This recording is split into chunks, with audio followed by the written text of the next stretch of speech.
questions. So yeah, as everyone is doing, I'm also the same as you. So it's not that difficult to do this course. I can show on from my screen. So yeah, you see here ASU, Arizona State University. So you Yeah. will, as usual, you go to Coursera main, how to say, menu, and you will write TESOL. Are you enrolled or you just? No.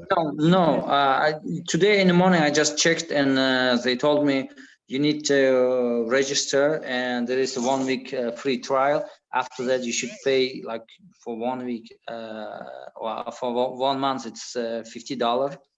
No, 49. no, it's not. Actually, if you know about in Mentor Hub, we have got already the how you can submit your how to say request. You can request from this Innovation Technology and Strategy Center in Tashkent.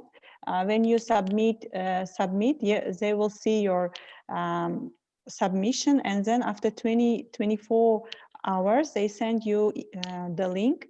Then you can enter without any payment. So you need just yeah, My please. mistake. I'm sorry. I just, maybe 1 month ago, I just submit the quiz or TOL from the Innovation Technology and Yeah. something from the Tashkent for Coursera for free courses, but they didn't send me anything, and I just forgot Oh, about that one. You yeah. just remind me about this one. I submit. They were asking me about which which way you want to study, like which course. I just write there TESOL, but they was written, they were written, they will contact me in 24 hours, but I just forgot about that one. You just remind me. Oh, And, you know when? I will try again. If they will respond back, and Oh, okay. okay. Thank you. But Is it I just, yeah. your email was Gmail or mail.ru? Which one it was? I think I wrote my mail, mail.ru. Do you have you got Gmail? Yeah, I have Gmail also, but Yeah, then most please of the do time with Gmail. I am Yeah. sure. Most of the time I'm using the mail.ru because Okay. there's some features which there is no in Gmail. That's why. Okay, I will write the Gmail this time. Okay. Yeah, And you can study any course here, not just TESOL. For example, I already took public speaking, but it's not. It's you see, it's like red now because I'm late for the due date. That's why it's showing me like this. I finished this TESOL already, and then I took Introduction to Psychology, Critical Thinking Skills for University Success, Work Smart, Harder, and others. So you can take any course. I mean, there is no restriction. one more thing. I just get one Word document from internet. I think it's your rights about the implementing cipher in Uzbekistan. Yes. Yeah. Yeah, I just want to say thank you for that because I got useful information from the. And you have Did also you the. find the book itself? No, I just got the Word, no, PDF document from Okay. internet, and it's about the implementing of cipher in Yeah, Uzbekistan. that's true. Yeah. Yeah, in documents I got useful information. Thank you for that. Because yesterday I used it, and I just surprised in the morning when I read about same name in the Mentor Hub, Aziza Musaiwa. Yes. And Yeah. I just surprised because I read about who write on who published from whom, or just who wrote about implementing cipher in Uzbekistan. And I Yeah. Thank you. just see you are in mental health. That's why I just want to say thank you for Okay. that. Thank you. Thank you. Madina, do you want to say something? Yes, I would like I would like to ask something. Yeah. I saw in a channel in Telegram that we have to pay for having access, I mean, in Coursera platform. Yeah. If you want to have access till December Yeah. 31, Yeah. is Yeah. it, am I right or not? Yeah, you need to pay 75,000. I already paid it. When you go to, if do you have Click, by the way, Click or Yes, pay? yes. Yeah, when you enter to your Click, you just write ICC with capital letters, and then you click it and write down 75,000. After you pay, then you need to get screenshot of this payment, and then you need to send to some responsible people. I already put it in Mentor Hub to whom you can address. If you want, I can one more time. I can send it. No, no. I saw it. I would like to ask again. I mean, I Yeah. wasn't sure if I. It's not actually, it's not payment for Coursera. They are not asking, but it is payment you need to do for Tashkent because they are like, how to say, I don't know how to say it. It's just not too much money, you know. Yeah, It's just yes, 75,000. yes. I mean, they do. I think they are doing in cooperation. I think Yeah, together. maybe, Yeah. yeah, because there are so many people now. Maybe they want to refresh people who want to stay and people who want to go. I don't know. Okay. Thank you very much. Good evening. Can I ask one question, Yeah, please? please. Yeah. What's your name? Zainab Kamilovna, Yuldasheva Zainab. Okay. This course is for planned for 1 month? You can take this course in 1 month or in 6 months or in 3 months. It's up to you. Yeah. Okay. So it gives only the certificate of Coursera, or there will be also other options? I mean, TESOL certificate. Which Yeah, one?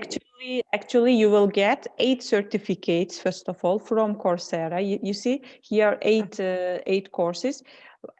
From each one, you will get one certificate, and at the end, you will get TESOL certificate, which is original one. Oh, thank you. This was very important because Yeah. TESOL certificate is important than others. Yeah, I know, When but we apply. you know why they are giving every course one certificate? Because at the end, when you request for original certificate, you will submit all the URL code of the certificate to Arizona State University. Then when they see that you have finished all the courses, then they will give you this, how to say, TESOL certificate, which is original one. Can you share in this case the steps one more time in the group, how we start from the first step? I mean, from registering, and then what we will do? After registering, when you enter to this platform, you will write TESOL again, and then it will appear. So this is first part, this is second part, and this is the third one is all of them. I highly recommend.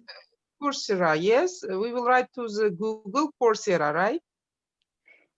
No, if you when you submit for profile to Tashkent for Innovation Center, they send you the link. Then you will enter to I haven't started yet. That's why I'm asking. I haven't started. I'm just interested, and I haven't started it doing. Oh. Hello, everyone. Can I jump in, Aziza? Yes, I just wanted, I put it in the chat room, I saw the instructions, yes. And Assalamu alaikum. Walaikum assalam. So yeah, and Aziza kindly shared this, I think, chat. I think every other day we're sharing the same, right, Aziza? Yeah. So yeah, you can follow these instructions to get registered, okay? Okay. And then step by step we will do the courses, right? Yes, you will. Yeah, exactly. You will get the link in your email. So you have to check back your email. You will get the link there and then you can start. And then we also, this is the 4th time that we're having this session. And today we'll be talking about course number 3, right? And capstone project. So, but you can watch the previous videos. They will be helpful for you as well. So see how we kind of started. Okay. Thank you very much. Thank you. Thank you.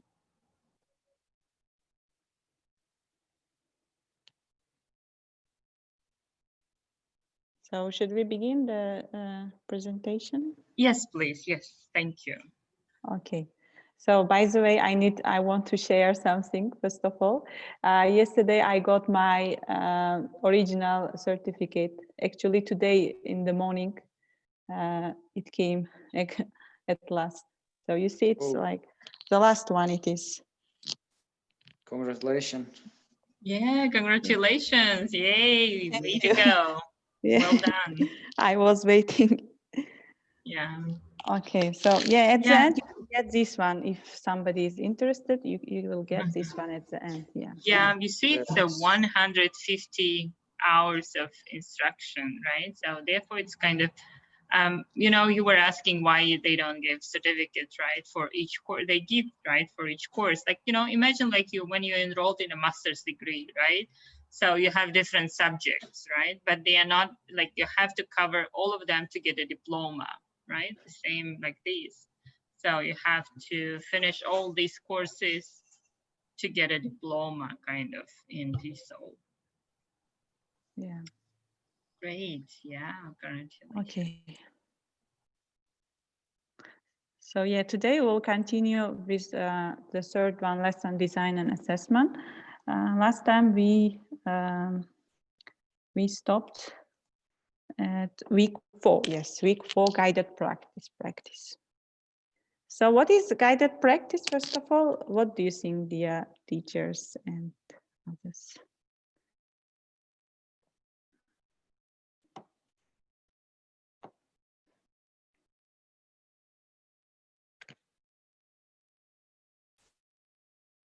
When do we do guided practice? After which step of the lesson?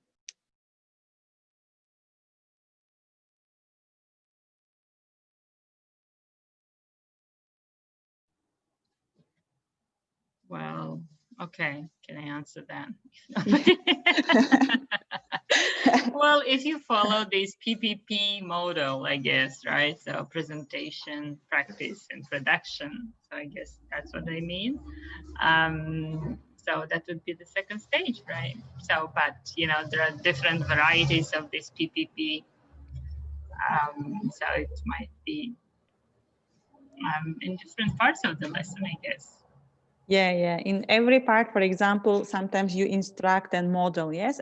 After instruct and model, you will do guided practice before independent practice. Yeah. Yeah, that's true. Yeah, here. Maybe, can you give examples so people understand what you mean by guided practice? Yeah, here, if you see example is instead of working on entire essay, students in a guided practice might be instructed to work on a single body paragraph or perhaps the introduction. So in guided practice, you will not give them, please, dear students, write 1 essay, and it takes like 40 minutes, yeah?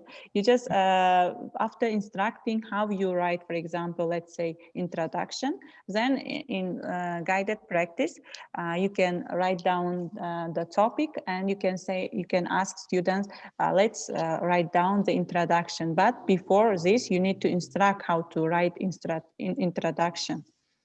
Right. Yeah, absolutely. Or you can give a paragraph, but removing the introduction, right? Kind of essay, removing the introduction, right? So by reading that, they have to come up with introduction, right? Yeah. Or if you think of grammar, you know, there were lots of guided practice in all these grammar books. You know, when you have to, for example, change the word form or the verb tense instead of the verb tense, right? Only. So these are kind of also drillings, you know, these transformation exercises, they are also guided practice. Yeah, in guided practice, a teacher, it would be like a teacher-led. You need to, as a teacher, you need to go and ask if there is any misunderstanding. You need to ask and you need to help. And sometimes it can be group-directed activities. And sometimes after guided practice, you can also do less guided practice. And here it is like you will be like an observer, an advisor to students. Like for example, in guided practice, if you just help, and then in less guided practice, you will be like just observer. You can advise what to do, but you will not like how to say interfere all the time.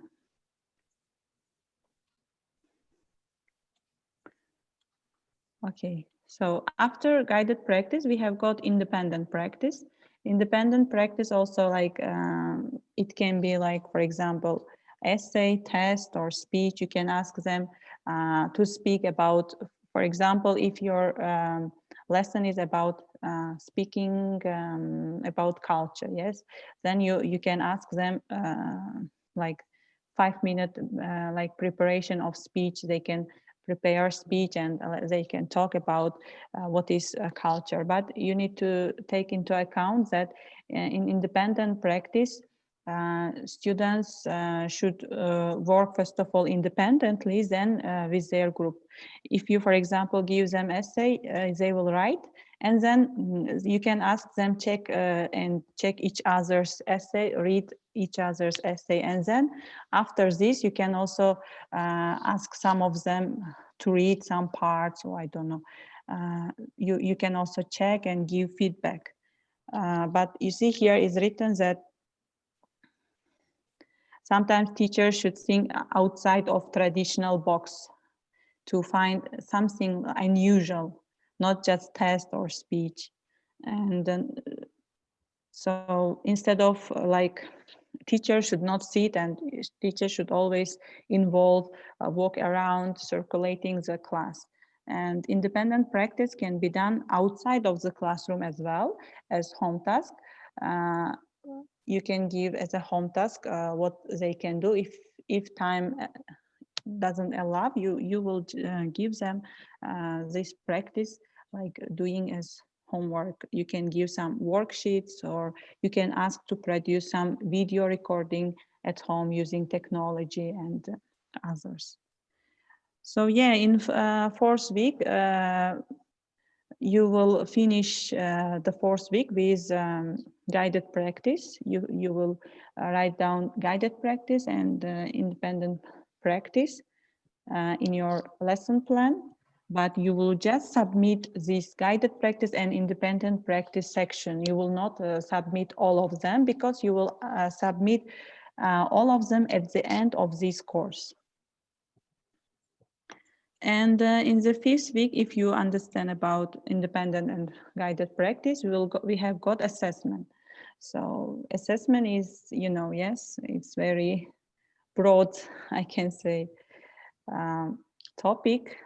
But like most of the times there are two types of, maybe 3-4 types of assessment, but let's first of all talk about two types. First one is summative assessment, and the second one is formative assessment. So here I can ask some questions. So what do you think the difference of them, and which one is more effective in classroom like teaching?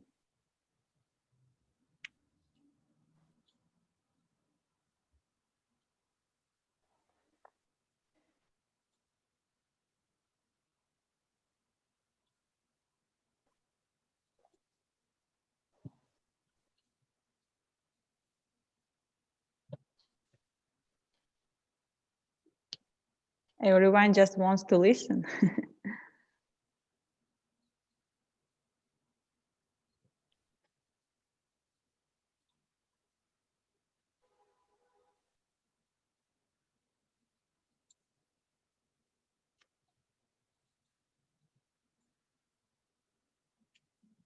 Don't be afraid, don't be shy, just talk, please.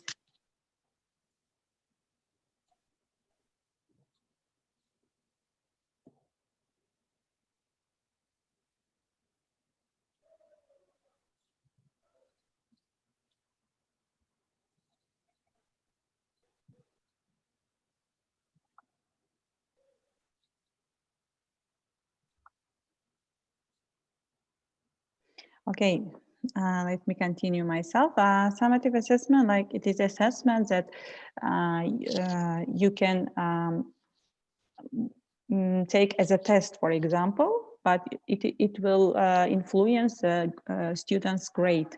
And but formative assessment, it is like assessment given like as a feedback, and you can do formative assessment anytime you want, but you need to pay attention that if you just take summative assessment all the time, it may it may be difficult for students. That's why summative assessment is more highly recommended in classroom like teaching, because after like several formative assessments, they will be ready for summative assessments. That's why it's very important. So there was one more question here. What is a rubric? But I guess nobody will answer. So May I answer to this question? Oh yes, please. Who is this? Okay, about the rubric, right? Yes, please, Raihona. Yeah. Rubric, it is kind of table where criteria of assessment are given. Mm-hmm. So it can be done at the beginning, it can be done by the teacher, or teacher can also let his or her students to evaluate, to assess each other according to this rubric. Okay. Do you give your rubric to students, or you just keep by yourself? Well, to be honest, I do it myself, but after watching the video in week 5, so I decided maybe I will try to do it with my students as well. Yeah. Yeah, actually, in many countries, you know, they give the rubric to the students, then they will know what is going to be assessed, and they will like maybe try according to this rubric, or they can also check their peers by looking the rubric. You see, it's very important, and I think it's nice activity, because you will save some of your time. They will check like their peers, and it would be more easier. But yeah, we need to implement it in our like teaching. Yes. Okay, yeah, you see here, for example, one rubric about grammar and cohesion. Yes. For example, you are checking their grammar. Yes.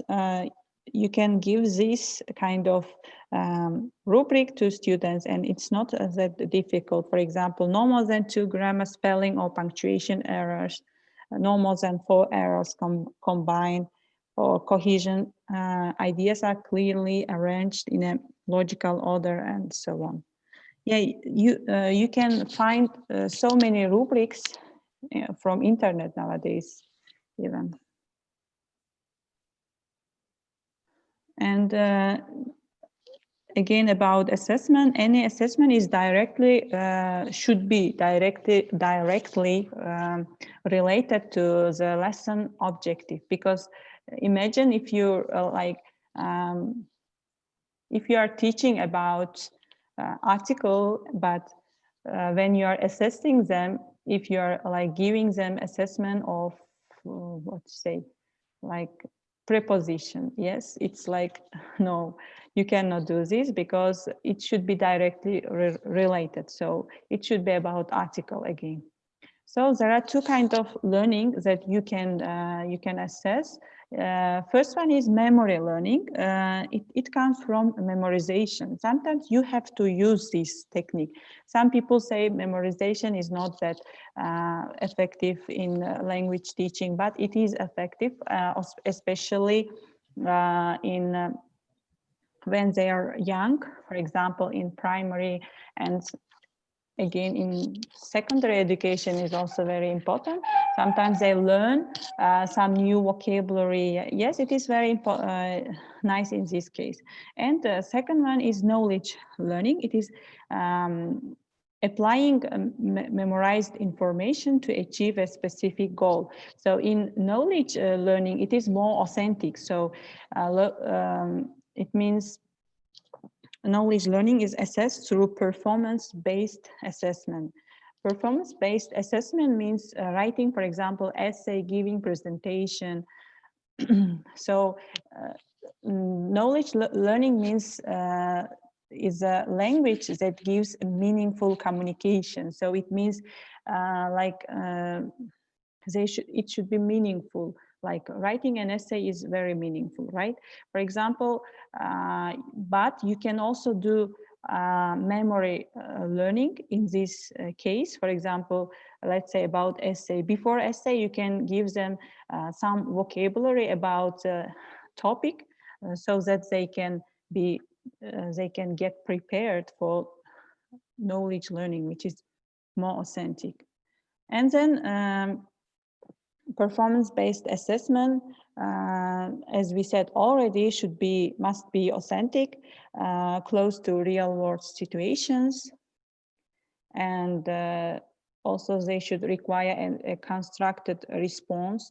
For example, multiple choice questions, yes/no types question, and they should also involve higher order thinking. In this case, students should analyze information, create a response. It should give them like thinking. They need to think about what the assessment is asking from them. And we have got peer review or peer assessment. You know already if you are in the TESOL course, because in TESOL course we have got peer review every time when you submit your home task or your task. You will get a peer review by the students that are nowadays learning with you. You can do this peer assessment in the classroom as well. You can do it like as a formative assessment. When they check each other's work, they can give them like some feedback. They can exchange their feedback. It would be maybe sometimes better than when you do yourself as a teacher, because sometimes when they get feedback from their peers, it is more like, how to say, they learn how to assess and how to get assessment. And here we are almost finishing this third course. So this for summative assessment, we have got some this kind of error code examples. So when you are checking, especially in summative assessment, you can mark errors like this. For example, if a word is missing, you can write like, how to say, like up, like down, V downside, yes, or GR if it is grammar error. I think many of you know about this. And assignment for the I think it is 5th week. Yeah, 5th week. It is you need to create an assessment activity that is aligned to that objective, and it should be authentic. If your objective is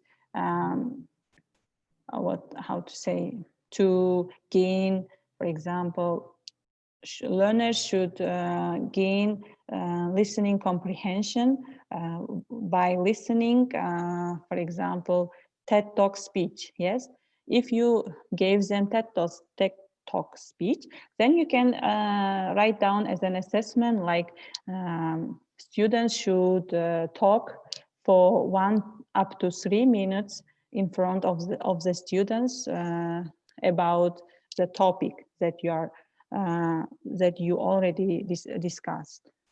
And in the last one, last but not the least, in final lesson plan, it is in final assessment. In week 6, you need to write down your final lesson plan, and you need to include there a list of materials, the lesson objectives, a warm-up, objective discussion, instruction and model, guided practice, independent practice, and assessment. And if you want, I can show any, like, how to say, lesson plan, or we can, if you want, you can answer any, ask any question, or we can go on with the 4th course.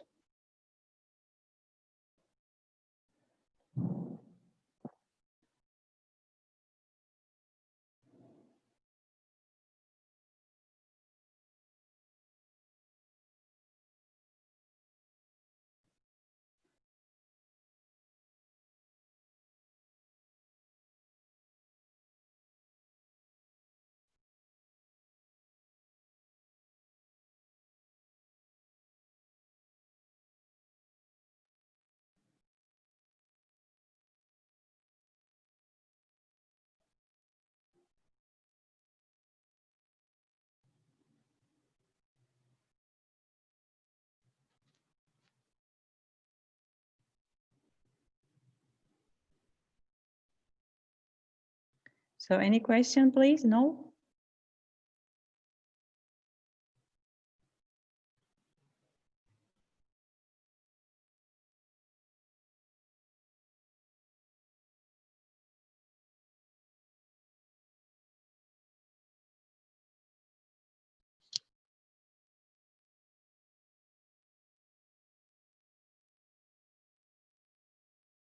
I wanted to show you a lesson plan, an example, but it's very slow today again. Let's see. Okay.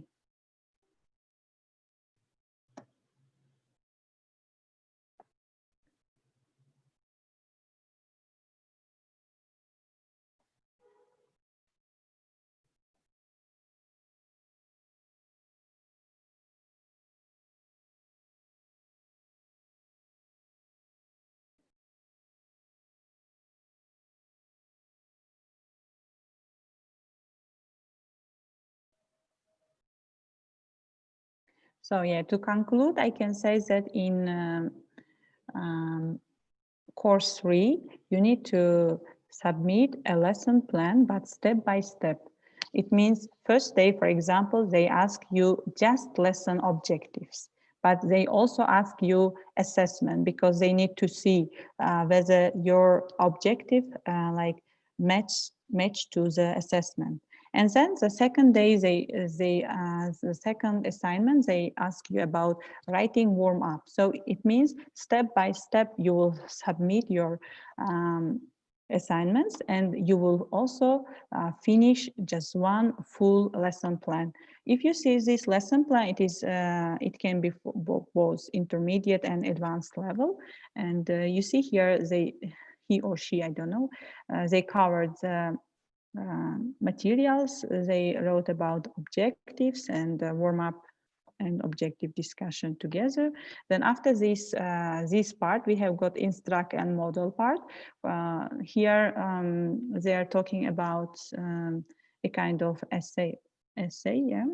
Line chart, pie chart, yeah, it's a kind of IELTS essays, yeah. And then guided practice, for example, ask students to tell what they see. So you can show them some columns, some bar charts, and you can ask them what they can see. You can also discuss with them about, and you can say, for example, you can ask them what they can see. They can say the chart shows trends in what exports over 5-year period, or etc. And then less guided practice, you can put students in group. You can give them, for example, any task related to guided practice. And lastly, you will give them independent practice.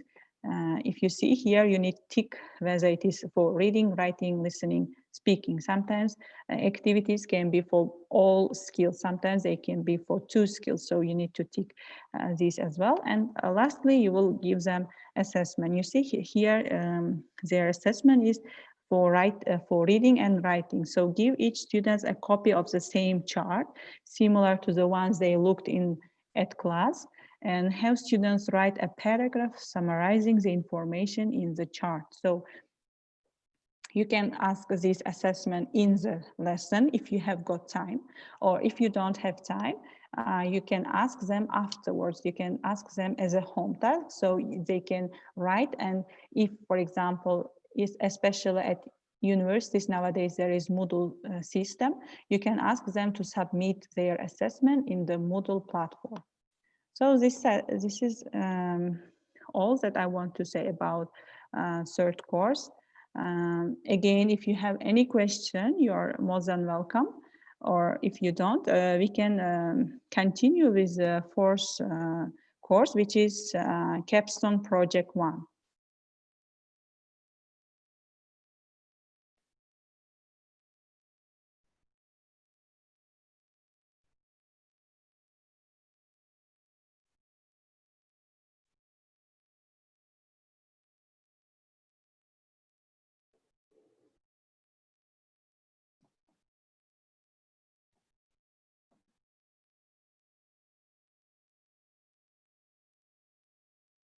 Okay, capstone project. It means the fourth course, which is in the middle. So in capstone project, they don't explain you, for example, something new, but they ask you to do several assignments. So what are they? Let us see. They are too much, maybe, but you can do that. And yes, in capstone project 1, you need to write down, I would say, 1 week lesson plan, first of all. And then you need to watch 6 hours of observation of teachers. And you need also to write teaching philosophy and teaching tip. Teaching tip means you can write down any any tool or any activities that you enjoy doing. But they need to be like new for everyone. You cannot take from the sites because it can be like plagiarized. You can, for example, you can take any activity and you can make it different. And you will just cite at the end, you will cite there that you have taken this from somewhere, or you can adapt it for yourself. Okay, let's go. So first of all, there is, they reminded us about academic integrity. So can I ask again, what is academic integrity, dear teachers?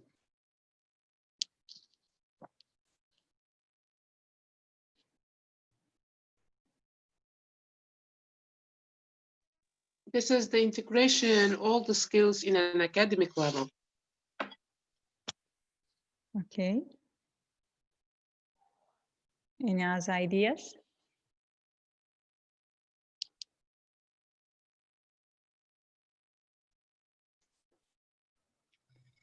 Well, integrity means honesty. Yeah. So yeah, avoiding plagiarism, cheating, and all sorts of things. Yes. Yeah, you can see here as well. Academic integrity is a moral code or ethical policy of academia. This term was popularized by the late, I think I forgot to mention here the date. Okay, Don McCabe from USA, who is considered to be grandfather of academic integrity. So academic integrity, yes, it is like avoidance of cheating, plagiarism, contract cheating, as well as maintenance of academic standards. So why they are saying this to us in the capstone project 1? Because you need to submit everything in your own not from somebody. For example, I know some students, they cheat. For example, they don't submit anything, just they press submit button. When they submit, they can see others how they did. So after they see others how they did the assignment, then maybe they can take your and put it. For example, I saw many cases that two people had the same assignment. I was saying, oh my God, how can it be so? And then I understood that they are maybe doing like this. And that's why Arizona State University and Coursera has got their own academic integrity policies. If you cheat or if you do such any kind of things that make that influence in their academic integrity policies, they will just make the students out of the course. And that's why they said there that plagiarism is not allowed. It includes submitting an assignment that was written by another person, copying and pasting another participant's work and submitting it as your own, and copying information from another source, a website, textbook, word copying, and not citing the source. That's why. So you need to cite the source. If you don't cite, it may be like seen as plagiarized, and then you can easily be out of the course. That's why you need to be very careful. As for me, I did everything completely, and when I do something, I do it completely and with responsibility. So I also recommend you, if you are doing this TESOL course, be very responsible upon your activities. So yeah, if you have any question about academic integrity, you are welcome, or any ideas. Otherwise, we can go on. Azizoba, I have a question. Rioda, is it you or Madina? Madina. Okay, Madina. Yeah. Can we type in a document and copy it, or? Yeah, of course. Is it your document? Yes. I understood that we should type there. I mean, sometimes I don't have time to type there because I will type it in my Telegram group. I have an extra group in Telegram for me, only for me, to select my materials. I mean, okay, good idea. Part 2. Yes, that's why I type first in Telegram, then I will copy it in Coursera platform. Okay, good. For example, I do on my computer, I type on Word, then I copy it. Yeah, you can do in either format, but sometimes, I see some people write there, like as they are sending a message to their friends, their answer like very informal. That's why you need to pay attention to a little bit the formality of your written source. So first of all, in the first week, they ask you to write your personal teaching philosophy. So it's very important. There is sample of teaching philosophies there. You can read it, and you can read other teaching philosophy from other people. You can find it on internet, but never copy any word even. You just read them in order to get the whole idea how to write your teaching philosophy. So teaching philosophy can consist of 3 main paragraphs. First of all, teaching purpose. You will write there what's your purpose of teaching, and teaching style, and teaching techniques. And they ask you every week. In every week, you need to to submit. No, in the first week, they first ask you to submit just teaching purpose. You will submit, and you will get some feedback from your peers. And then after you submitting purpose, then you will submit style. And then after style, you will submit teaching techniques. So it is step by step, not for the first time, or just everything in the first time. So what you need to do in writing teaching philosophy? First of all, you need to use first person, which is I. And because you are writing, because you are a teacher, and that's why you need, how to say, you need always to write about yourself. So it's more highly recommended to use first person because you need to personalize it. And then second, focus on your strengths as a teacher. Don't say that I cannot do this, I cannot do so. No, why need to tell them like something negative? Just write down your strengths. What can you do? What's your like best side in teaching? Everything that's connected but positive. And then give specific examples after giving general statement. Because once you claim something, you need to support it. Once you support it, you need to give also examples.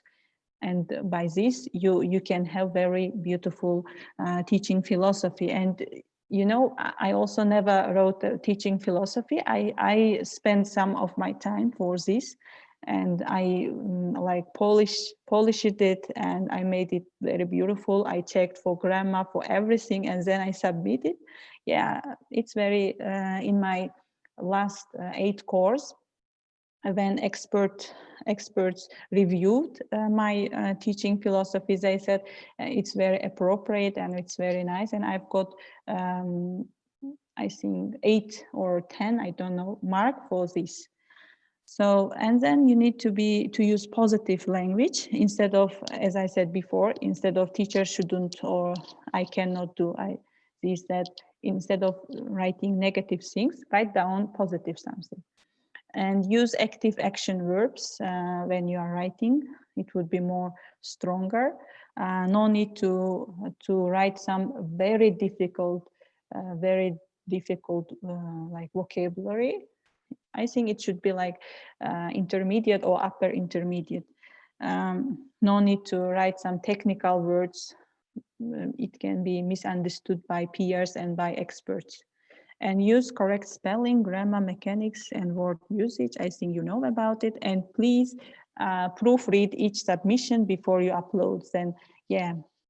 I mean, everything, for example, as I said before, you will submit it 3 things in 3 times, but pay attention that these 3 things are like connected with each other, like both for cohesion and, I mean, how to say, they should be connected. For example, if they check it all section together, it should make sense. That I mean. Okay. So assignment, yeah, as I said before, you need to write down your teaching philosophy after after you finish writing all the section of your philosophy. You will submit all together in one time. And in capstone project, we have got, you know, 10 hours of observation. It means capstone project, for example, capstone project 1 took my 1 week, almost 1 week. Other, for example, other courses, sometimes I spent 2, mostly 3 days, but this one took my 1 week because I was supposed to watch this long teacher observation, but they were very helpful for me because I learned how others teach, how to observe people, how to write down observation form. There is observation form here, but let me see if it's not, how to say, if it's not freezing, I will show you just now, or if it's freezing, we will wait and we can talk in this part. So yeah, in teacher observation, you will observe teachers like they're sometimes they're lessons up to 75 minutes. You need to observe them. And while observing, there is observation sheet where you can write down, you can tick what are their strengths, what are their weak sides and others. So assignment would be, of course, observation reflection. Observation reflection means you will write down just one paragraph about one teacher, another second paragraph about the second teacher. So you will compare two teachers in one observation reflection. So in each week of capstone project, you have got such kind of assignment again and again. So at the end, you will watch. You will watch like 10 hours of ESOL classes. Maybe it's now opening. Okay, let's see. Teaching. No, it's week 2, I guess. Oh no, it's here. If you have question, yeah, you are welcome. This time I will find the form.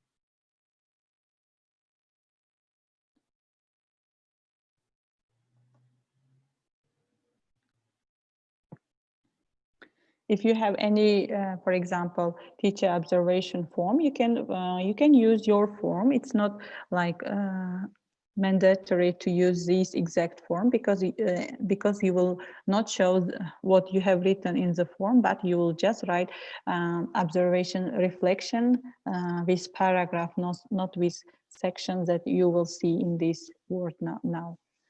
So yeah, it's not that difficult, but when you are writing, for example, here, if you see teacher 1, Nancy, yes? Teacher 2, Karen. So when you finish seeing, like watching them, you will compare. First of all, you can write down in this form anything that you want to write down in your reflection. So you will write them their, for example, their strengths was this. They most of the time used communicative teaching, or the other one used most of the time other approach, for example, audiolingual approach, or they both used grammar translation method in some part of their lesson. You can write down such kind of reflection. So, oh, it's so slow now. Okay.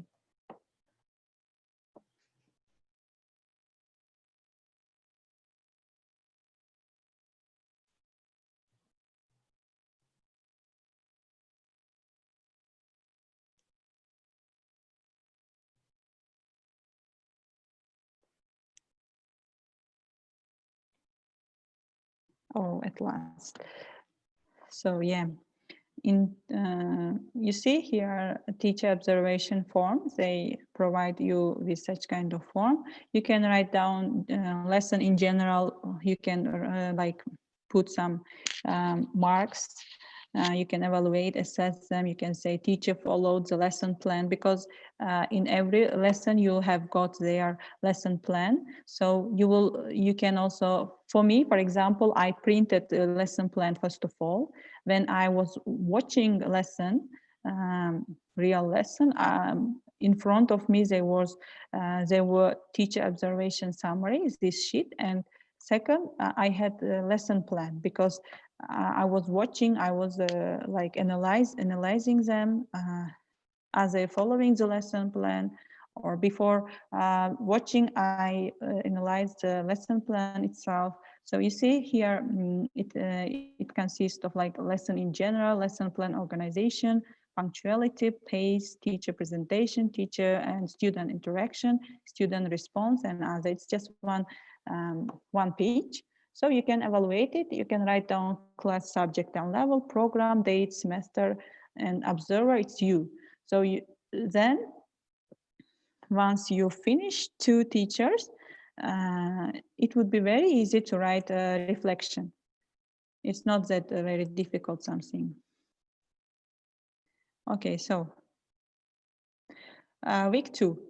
In week 2, again, you need to write down teaching objective. Last time we already talked with you about teaching objectives.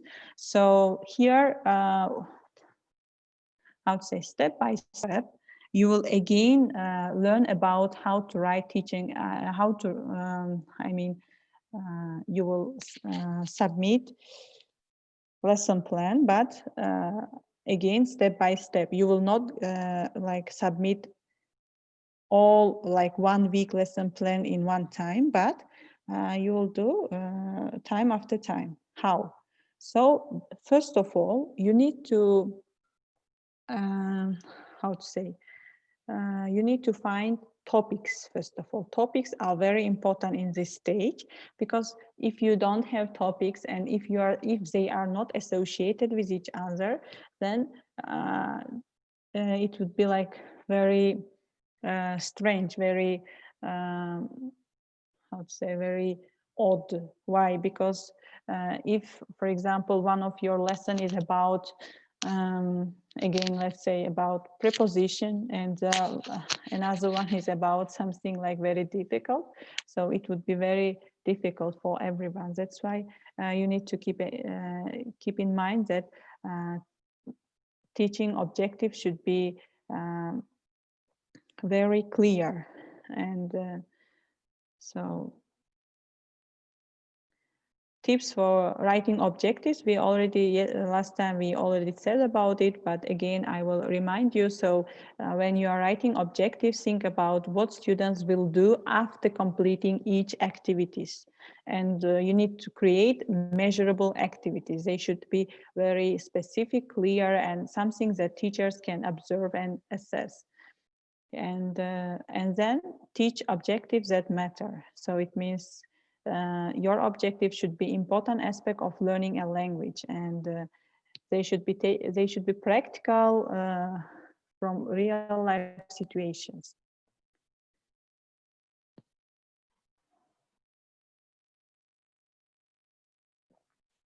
So when they ask you assignment, in the assignment they ask you objectives and possible assessment.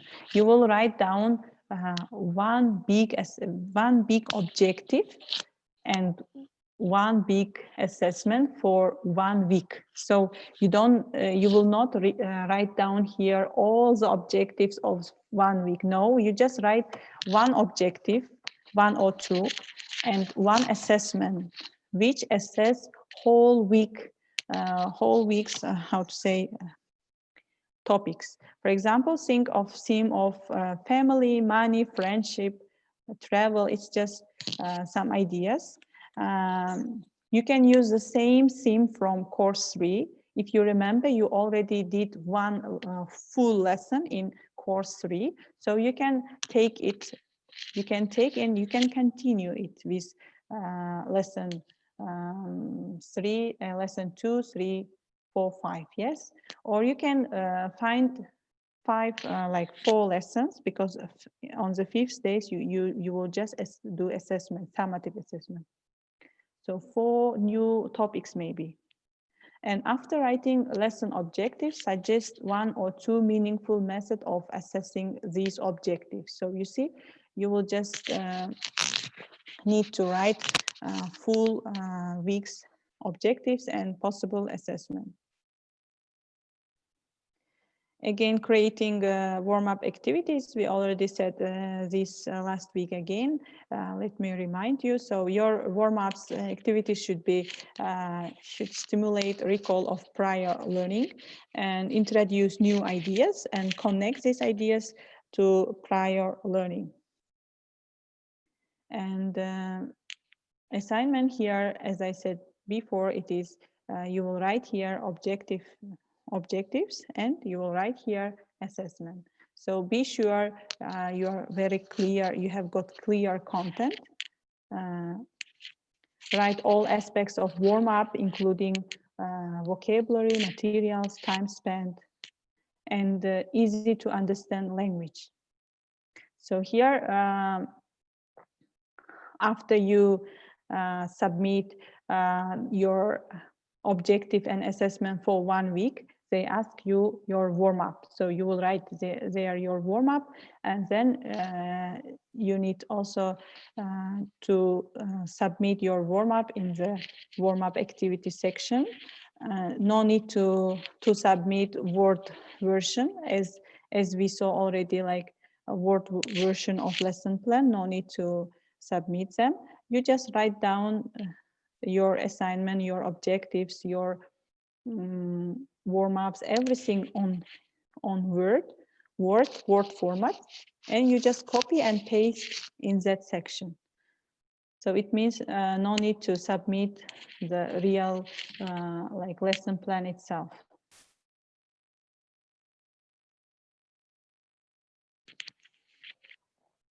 Yeah, we already talked about objective discussion last time. So objective discussion clearly stating the instruction, including subtask. So we already saw here one lesson plan. Let's see their objective discussion. You can submit your objective discussion with warm-up together or separately. As for me, I did separately, but then at the end, I was saying why I need to do separately. Then I put it in one place. So you see, warm up, for example, ask students to share where they have seen charts in real world. So it's just warm up, and then tell students that today they will learn how to interpret the information in several different types of charts and learn vocabulary related to charts. This is objective discussion. So you need to say them, for example, dear students, what you will do today, you will learn interpret the information in several different ways and blah, blah, blah, yes? Okay.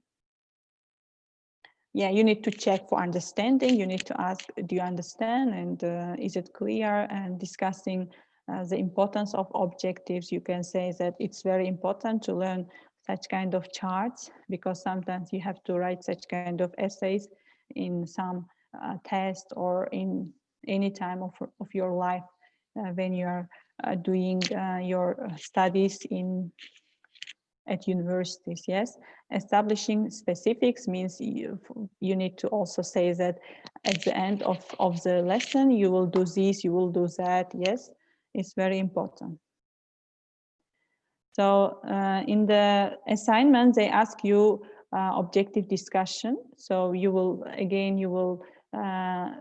write down your objective discussion for the lesson,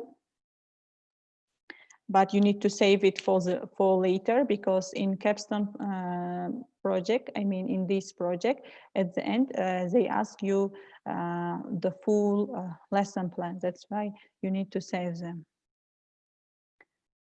And then again we come here about instruct and modeling. So instruction and modeling should be, as I said before, should be very sticky. So it should be memorable, usable, and durable.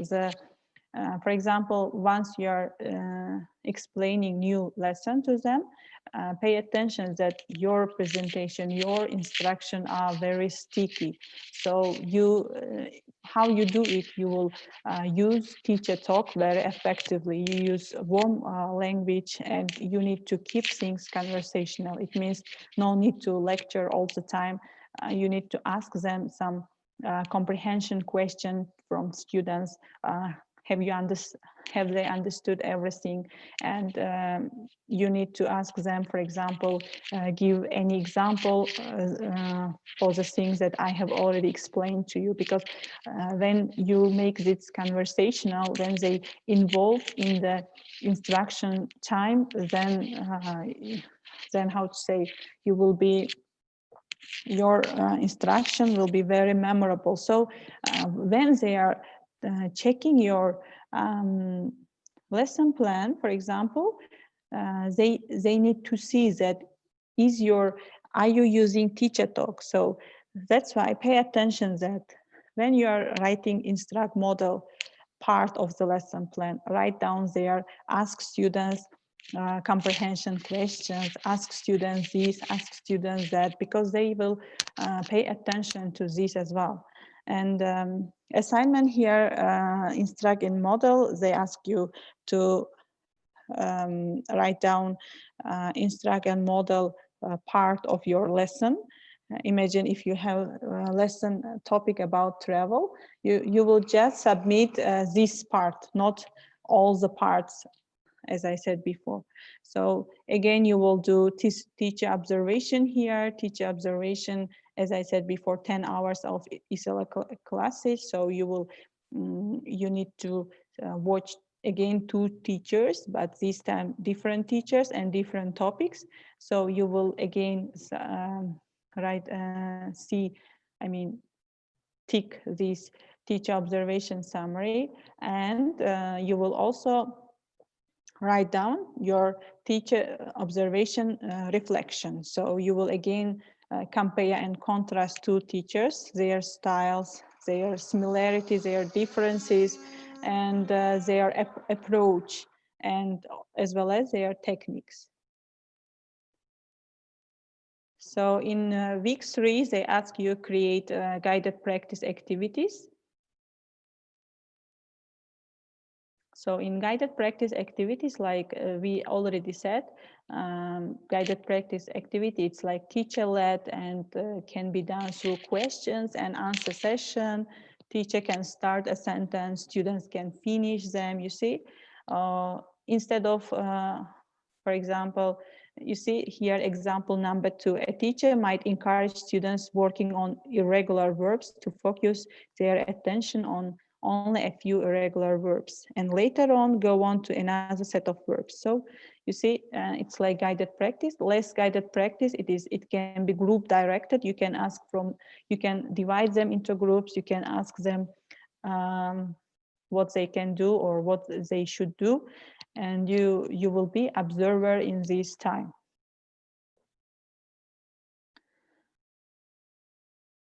You see, capstone project is like very connected with course 3,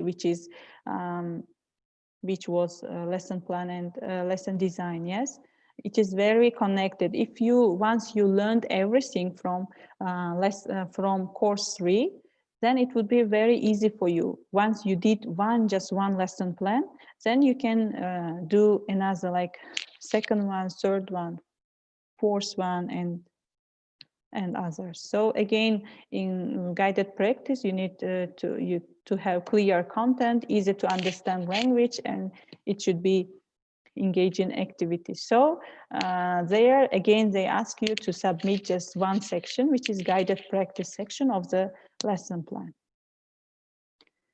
And then we'll go with independent practice activities. So independent practice activities can be quiz, like test, writing activity, speech, worksheet, presentation, but you need also to think outside of the box. You need to have like something very interesting, very non-traditional. It can be, for example, impromptu speech. Impromptu speech is speech that a person delivers without preparation. So you will ask any topic from your students, and they need to answer whatever it is without any preparation. It's like speaking section of IELTS. Yes, they ask you any question, and sometimes you don't prepare for anything, but you just deliver your speech. Or you can ask them a video recording. They can record anything, for example, at their home or outside. They can interview people,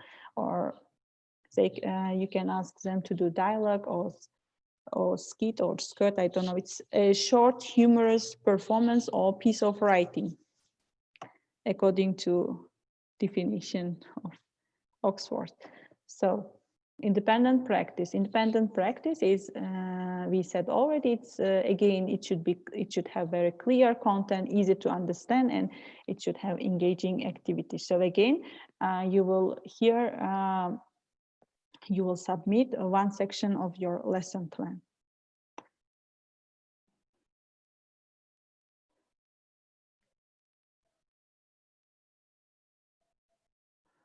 And okay, let me see.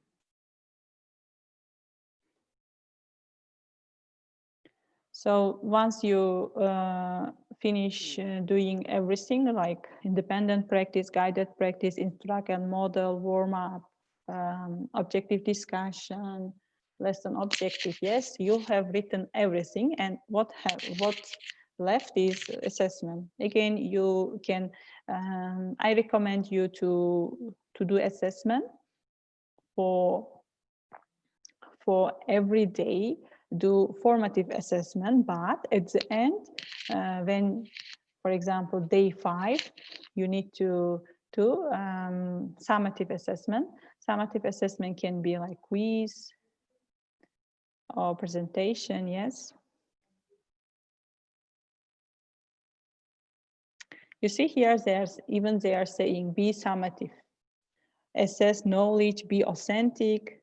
I mean, your assessment should be require a constructed response and involve high order critical thinking. Even it is formative assessment or summative assessment, you need to be very clear, and you need to assess knowledge of people, and it should also involve higher order thinking. And peer graded assessment here, they evaluate your assessment. So again, they ask you to fill the assessment section of the lesson plan template. And they ask you not just assessment, but lesson objective. So you need to write down your assessment plus your objective, your lesson objectives for this assignment, so that your peers will see whether your objective match with your assessment. And again, you need to observe teachers. Again, two other teachers, you need to compare and contrast them. You need to write about their approach, about their styles and their differences, their techniques. And then in week 4, you need to submit 1 week lesson plan. So till here, I was saying about 1 week lesson plan, but at the same time, I was saying just 1 lesson plan. So you see, for example, you can submit any of your lesson plan in the section that I already explained you. But in this section, in week 4, they explain you about 1 week lesson plan. So you need to consider for 3 very important things. So who are your students? What are their levels? Are they preschoolers? Are they just school students? Are they university students or business people? Okay, and you need also pay attention to their level. So are they intermediate or basic level or elementary or advanced level, and your content. Think about the topic of the course you will be teaching. So is it grammar class? Is it listening class? Is it speaking class, reading, writing class, or other classes? So they also explained 3 very important like suggestions they gave for every, for example, level. Pay attention here that they gave weekly objectives for beginning grammar and intermediate reading and writing. So if you pay attention to beginning grammar, they put objectives like this. Students will demonstrate comprehension of the present tense verbs by creating and performing a question, and answer conversation with a partner using correct tenses and third person, verb endings. You see, it is just 1 week objective, just one objective. You can give 2 objectives perhaps. And assessment, you see, perform a conversation using present tense verb. You see, it is it's a much more formative assessment, I guess. At the end of the week, they need to perform a conversation. And we can see here intermediate reading, writing objective and assessment as well. For example, students will write an academic paragraph about someone who has made a difference in their lives. This is objective. And assessment, write a paragraph describing a person who has made a difference. You see, both your objective and assessment should reflect. And again, also they give suggestion for weekly objective and assessment for advanced learning and speaking. So as you see here, for listening and speaking, they said students will give an effective presentation on a topic related on health and exercises. You see, it's much more difficult than we saw in basic level and intermediate level. And assessment is presentation about health related topic. You see, it's very connected with each other because objective is presentation and assessment also again presentation.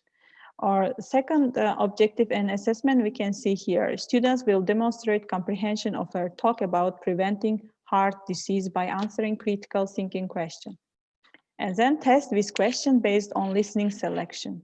You see, it's like more summative assessment here. Yes, it's just test.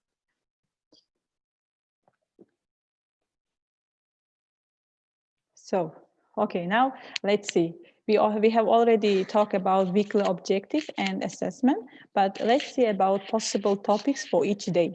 It's very important for you to find topics that are related with each other, because you cannot take anything from any topics. That's why very important.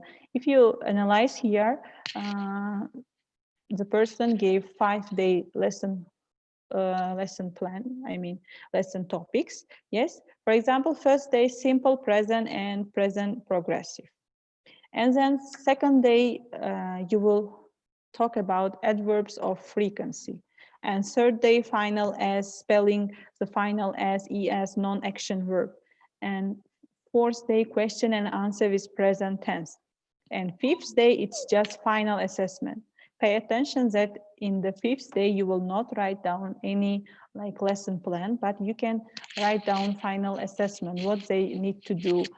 For example, your assignment, what do you want them to do?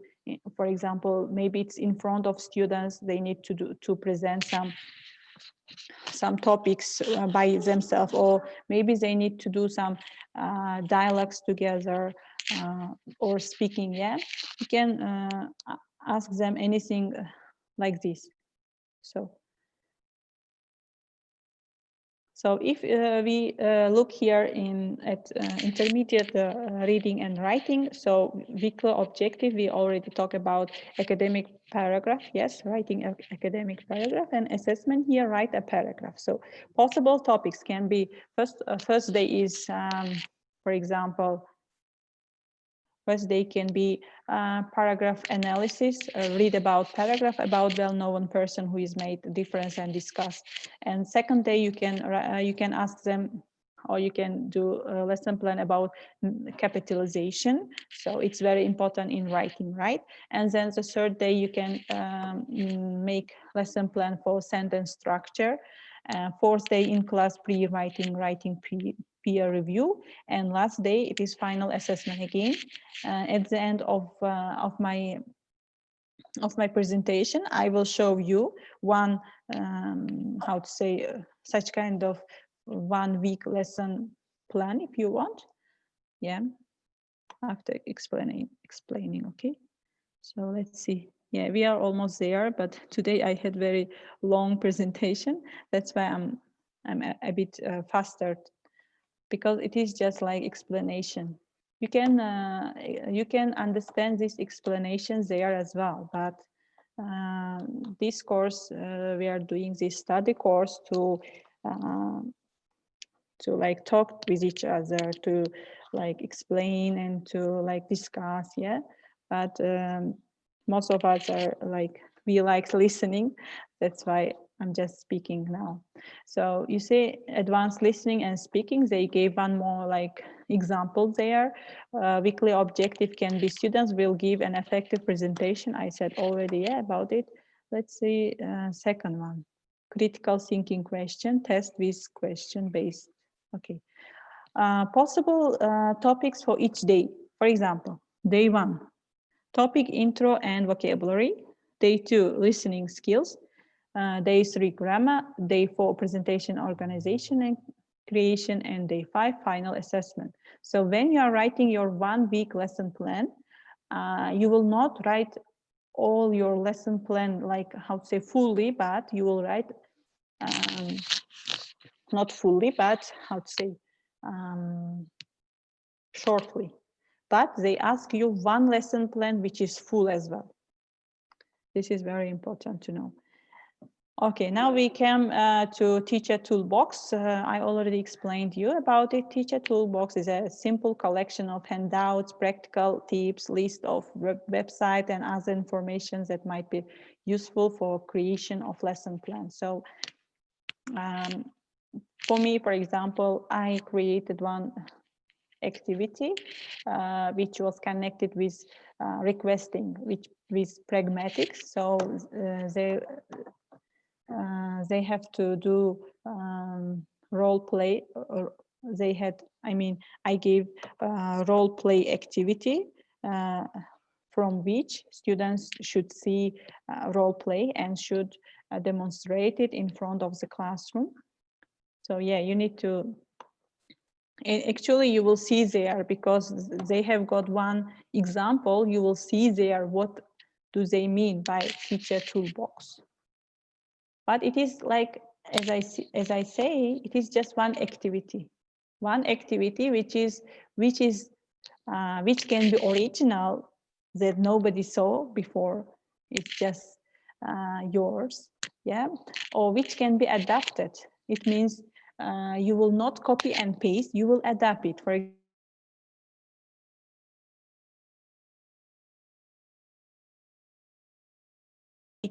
how to say, in academic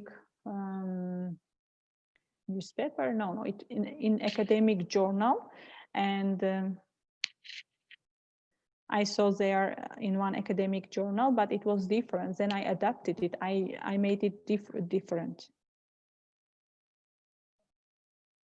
And I cited as well. Okay, let me check the chat. I think somebody has written something. Okay. Oh, okay, YouTube. So yeah. Then after you submit your Teacher Toolbox, your peers will check your Teacher Toolbox, and it should be 1 page or maybe more than 1 page. Yeah, you can, but be sure to save all the activities, everything that you are doing now, because they ask you in Capstone Project 2, they ask you to submit everything, like your teaching tip, your teaching philosophy, your one week lesson plan and everything. So in this week, again, we have got teacher observation. I already explained it. So you will watch 2 teachers teaching like up to 75 minutes, and you will describe how they taught. You will compare and contrast them. And in week 6, so what you do, so you will take 1 lesson from your 1 week lesson plan. You will write this lesson plan fully, and then you will take any portion of this lesson plan. For example, most of the time I take from warm up. It's more interesting for me to begin my video with warm up, but you can do your video from any section of your lesson plan which you like, which you are very confident with. For example, sometimes maybe some section of your lesson plan is difficult for you, or you cannot convey your message in when you are how to say recording your video. Yes, it's very like not difficult, but sometimes we are very shy, or we are sometimes, especially we are nowadays at home, and we can be very introvert to like to say something in front of the camera. That's why it's very important for you to repeat, I mean, to do rehearsal before your video, because sometimes, you know, what happened with me, for example, I was saying something, but I forgot something, and then I say, oh my God, and I begin again and again. But yes, of course, I cut that portion, portion of the video, but still, if you do rehearsal beforehand, before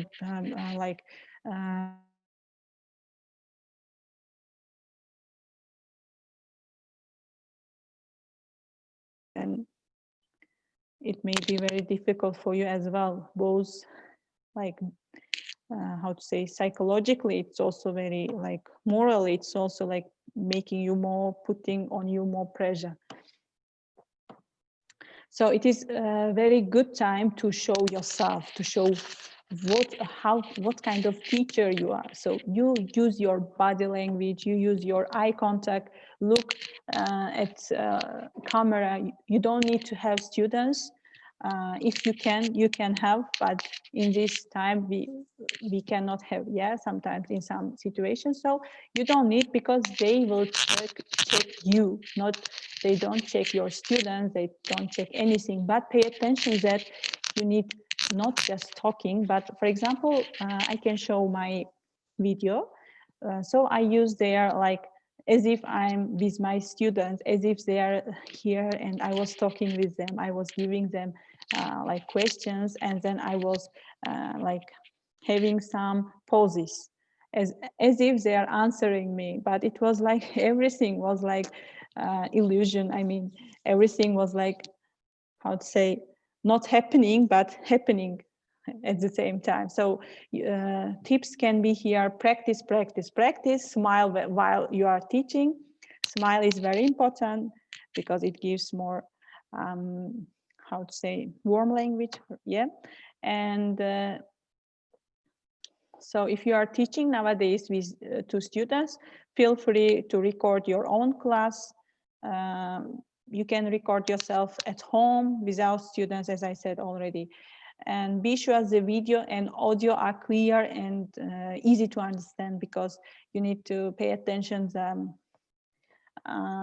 time of the day that you are recording. For example, it would be more better if it is daytime, because in daytime videos, the quality of the video much better than at nighttime. So then it should be very, very clear and easy to understand. So you need to avoid with some from some disturbances, some noises. For example, if you are taking recording at home, you need to say to your maybe like family members to like not disturbing you for such amount of time. So, and be careful of your time. So it should be from 6 minutes up to 10 minutes. It shouldn't be like 5 minutes or 3 minutes, because it may give them, I mean, you may get much less mark, and it should also be, should not be more than 10 minutes.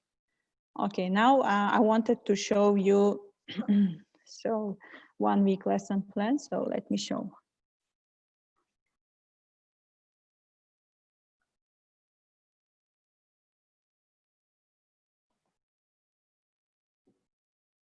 Okay. Yeah, I put this.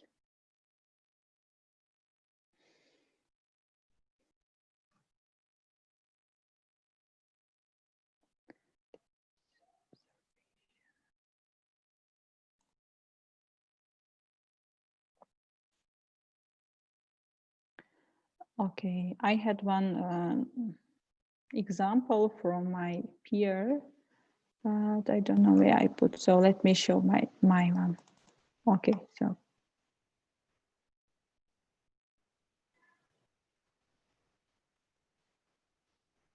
I had very nice 1 week lesson plan, but I think I forgot where I put. So you see here, it is 1 week lesson plan. From this lesson plan, you will give, for example, I use day 1 lesson plan for my micro teaching. You see here weekly objectives and assessment. Oh, I didn't put assessment here, but I put assessment at the end. So you see here, day 1, I used using imperative sentences in requesting. So my this should be science. You see, it's things. I have some spelling mistake. So broadly, I took requesting. So it is connected with pragmatics. I like pragmatics, and my lesson is especially for university students. So that's why I took this topic broadly. But then I said that, for example, first day, they just need to learn about imperative sentence. Second day, using prefabricated chunks and lexical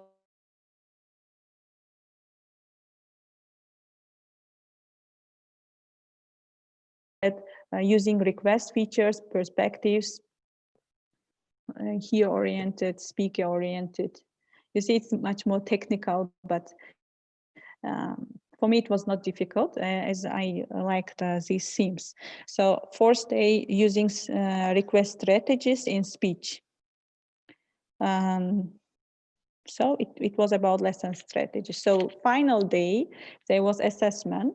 Final assessment, students work with partners, create and write 2-3 minute conversation for real life situation with sentences using imperatives with polite tone, request strategies and perspectives.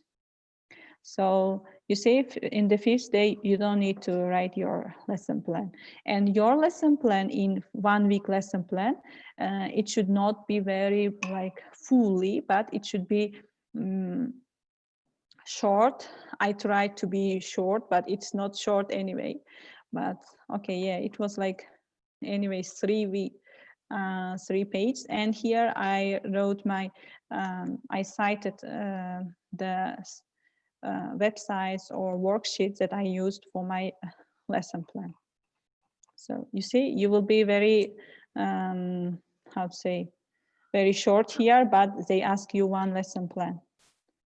So now I can show you my video. So, okay. If you need, of course, if you don't need, you can continue with question and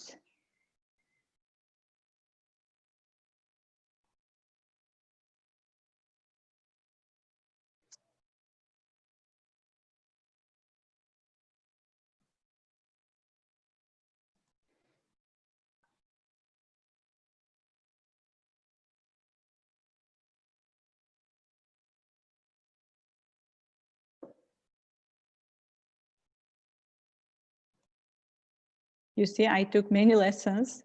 I mean, many of them repeated here, but still you need to present about like 10, I think 10 video lesson, yeah. Okay, now let's say the first one, imperatives, yeah. Maybe it may freeze in your monitors, but let's just see just 1-2 minutes of the lesson.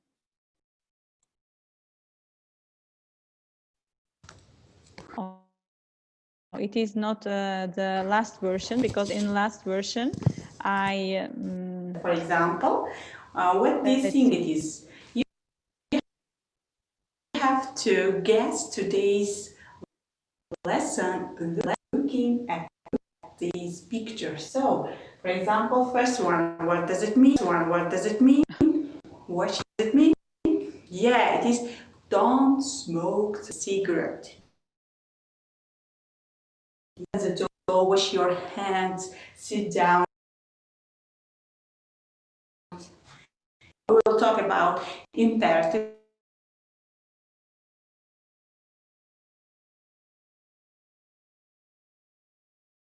sentences, how to use We'll talk about imperative sentences, how to use imperative sentences in. Let me take this one. You see these fonts? I have got these posters from my students in my lessons. I ask them to do such kind of posters just one year ago, maybe. And then I brought them at home because we don't need there. And many of the times they throw it. I said, please give me. And yeah, it was very helpful for me at the end. Very helpful. So if you need to know about how you put a new, how to say, how you can put your lesson plan, micro teaching on YouTube, I can show it as well. So you can, how to say, put your micro teaching, if you want, you can put on YouTube. If you don't want, you just submit it directly to Coursera. It's easy. But the problem is when teaching on Coursera, it freezes too much. Believe me, you cannot watch even. It freezes all the time. But when you put on YouTube, they because it opens new window. Yes, that's why they can see watch everything that you did properly. Then watching it there. So if you have your YouTube channel already, you can submit your videos by clicking here. There is one plus, like, how to say, button. So you will just click that button and you will submit your micro teaching. So it's freezing again. I apologize for you for this. So let's see.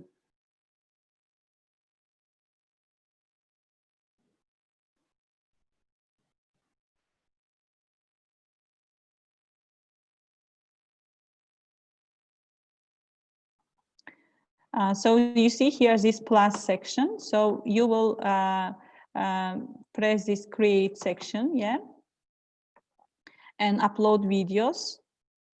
When you press this upload videos, it shows you one small window here. Let us see. Sorry if there is some improper like pictures. Okay. Then once it opens new window, you will submit your video here. But before submission your video, it's very important that you polished your micro teaching, your video. So what you do, first of all, you will polish it, you will cut some places. Cutting is not so difficult if you want to cut first section and last section, but if you want to cut the inside section, it's very difficult. And on how to say, you can find some apps on Play Market or Apple, from Apple Market. Yes, you can find, you can write there video cutting or cut videos. So there are so many apps nowadays that you can cut your videos. As for me, I didn't use apps, but I use one, and that's something I will show you now.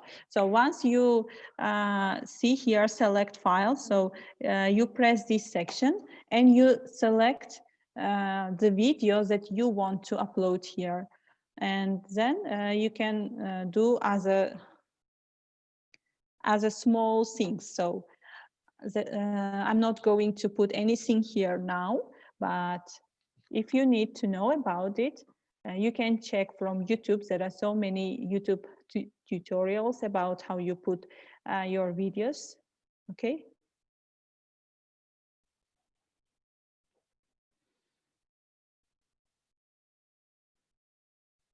So here you see, I have had this lessons, micro teaching. I put some pictures on some thumbnails so that they seem much more beautiful. So you see, you cannot see my face here, just pictures. These all that I have done through this time. So I put here them as unlisted. Pay attention that it's unlisted. Unlisted means the person that you are sharing the link, those people can see it. But others, when they're like, how to say,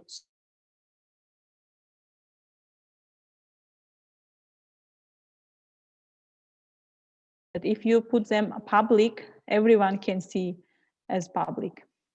So what I used for my micro teaching, I used Camtasia Studio, so this one. You can upload, download this Camtasia Studio from Google. You just write Camtasia Studio 8. So once you download the installation, APK, you can install it. Then you can begin like cutting everything, the things that you want. Or if you want, you can also take presentation like lesson, presentation micro teaching with Camtasia Studio, but here pay attention that your face would be like on the right corner, top corner, or at the like maybe bottom corner, yes, but your face just will be seen. But what they want is they want to see you like as a teacher and as like, how to say, a person that who is moving, who is using body language. That's why I highly recommend you to involve in the lesson, showing your, at least your half body, not just your face or your head. Okay, if everything is clear, so yeah, we can finish now.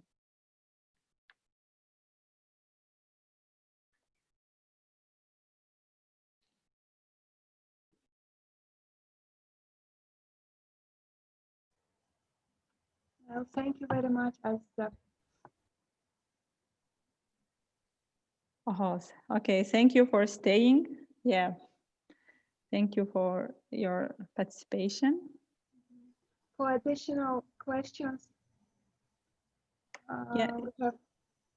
we will ask you later about some, there are some additional questions. Okay, no problem, yeah. Mm-hmm.